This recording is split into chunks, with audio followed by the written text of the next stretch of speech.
the time anyone inside Troy understood what stood in their city square, it was already too late.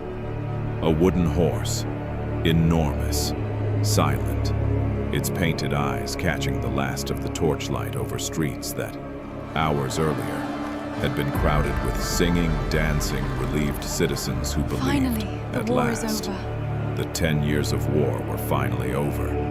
Now the streets were empty, the wine had run dry, and somewhere inside that horse's hollow belly, armed men counted the silence and waited. How did the greatest fortified city of its age let an enemy walk through its own front gate? To understand that, we have to go back, not to the war's final night, but to what made Troy worth a 10-year siege in the first place. Before we begin, subscribe to Historian for cinematic world history, told with depth, clarity, and power. And when this episode ends, tell us in the comments which ancient or medieval world you want us to uncover next. Before the horse, before the fire, Troy was not a target. It was a prize. Perched above the narrow straits linking Europe and Asia, Troy commanded one of the richest trade routes in the ancient world. Ships from the Aegean and beyond paid their respects, willingly or not, to pass beneath its walls.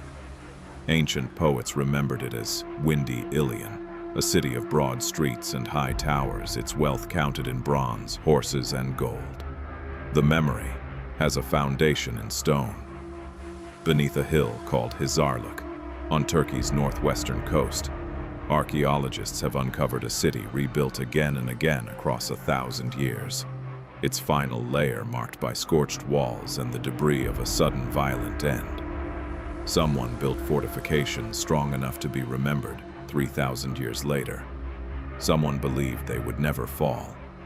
Inside them ruled an aging king named Priam, presiding over a city confident in its own strength, a confidence Troy had earned. For 9 years, no direct assault had broken its gates.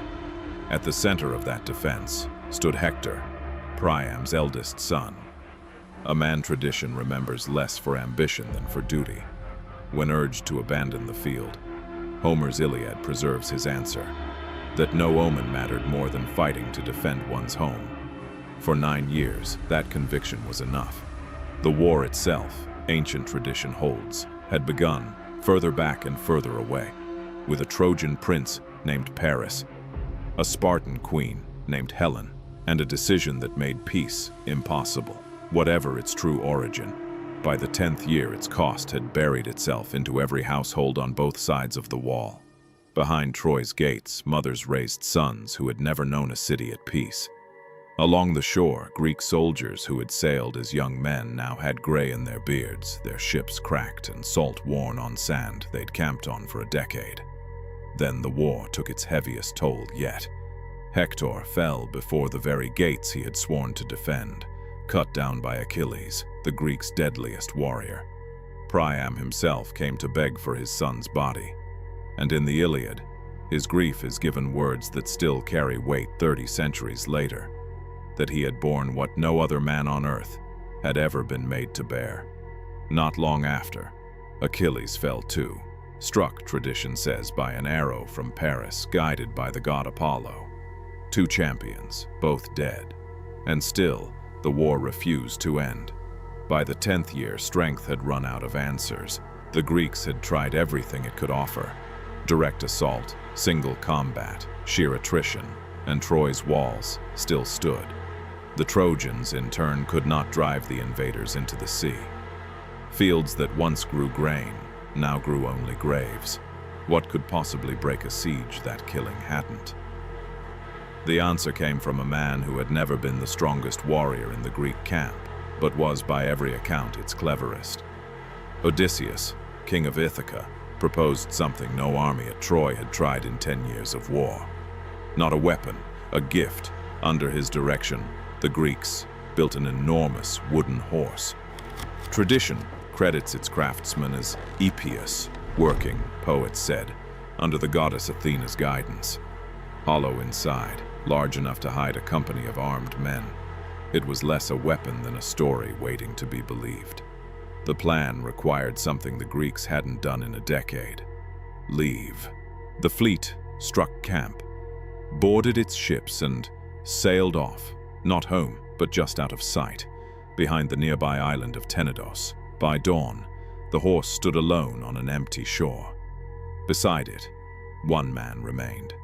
His name was Sinon, left behind, by design, to be found.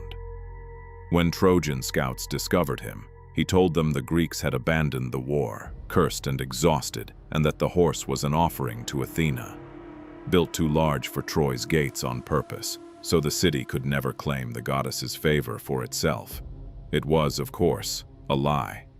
But it was a lie built for a people desperate to believe the war was finally over. Not everyone did. A priest named Laocoon warned the city not to trust it.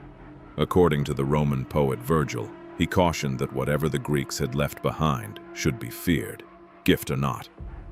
"I fear the Greeks, even bearing gifts."